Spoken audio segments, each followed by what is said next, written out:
A man in Texas shot his 23-year-old daughter in the heart over an argument about Donald Trump, and then got off because he said it was an accident. And this is Lucy Harrison, and she was visiting her father in Texas from the UK when they got into a heated political argument about freaking Donald Trump. And according to reports presented at a UK inquest, tensions had escalated earlier in the day after she was upset that he supported him and asked him what if she was one of the women that Trump had sexually assaulted. And this is so terrible. Her father told her that he's got 2 other daughters, so it wouldn't bother him.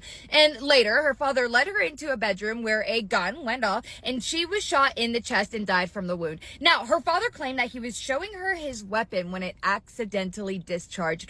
He said he didn't realize that his finger was on the trigger.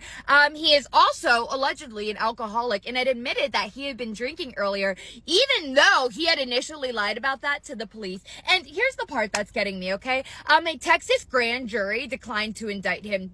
No criminal charges were filed. No criminal charges were filed. And her family is questioning the inconsistencies in his story, including conflicting statements about drinking. And at the inquest, her death was ruled unlawful killing. But that decision doesn't automatically trigger prosecution in the United States. So let's sit with that for a second, because whether you agree with someone politically or not, how does an argument end with a bullet to the chest and 0 charges?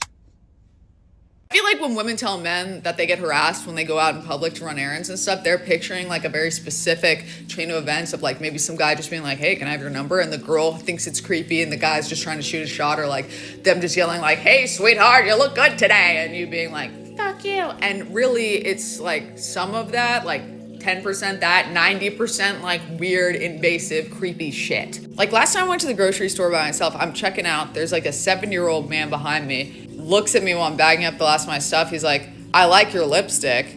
I'm not wearing lipstick. I'm just like, oh, thanks. And keep bagging up my stuff. And then he goes, I bet it's pink just like that.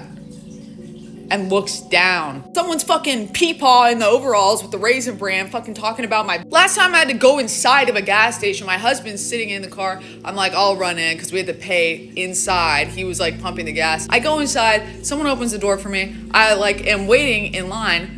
People start looking back while I'm waiting in line. Slowly start pretending to look around like for behind me, like over my shoulder, trying to make eye contact. I'm looking down, I start texting my husband like, yo, the vibe in here is fucking weird. Pretending to look around until they're like somewhat semi-circling me. One of them like made a weird cough sound, so I looked up for a second, and then once they had my eye contact, oh, it's fucking over, start going, oh, are you married, da da da da. And so I texted Kyle and like, come inside, and he came inside. Just suddenly, oh, just looking around like, oh, did you get those Doritos? I think I'm gonna go grab those really quick. And then recently I go to the freaking airport, so I'm going through the body scanner. They made me repeat it like 5 times, and they kept making me take off layers of clothing. I was wearing a bodysuit under everything until I'm just in the bodysuit. They made me do it 3 more times in the bodysuit until eventually this like 40-year-old man pipes up and he's like, hey, we can all tell you're just making her go through it over and over and over again so you can just watch her walk through it. Can you decide whether or not she gets to go or what? And I was like, thank you. Thank you. And then after that, they magically decided like, oh, the body scanner actually worked that time, so they let me go. Eventually, my husband was like, okay, next time we go to the grocery store, I'm just gonna hang back like 50 feet back, pretend that we're not in the store together just to see what happens to you. And he was like, what the fuck? Like, what the actual fuck? So if you've never done that experiment with your partner, I recommend it, because like, you're probably gonna be surprised by what you see, bro.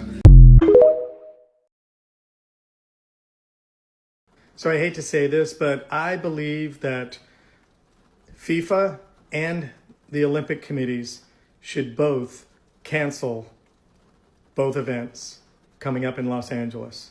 The World Cup, FIFA is scheduled for 2026 here in Los Angeles. I've heard that thousands of people have canceled their tickets already.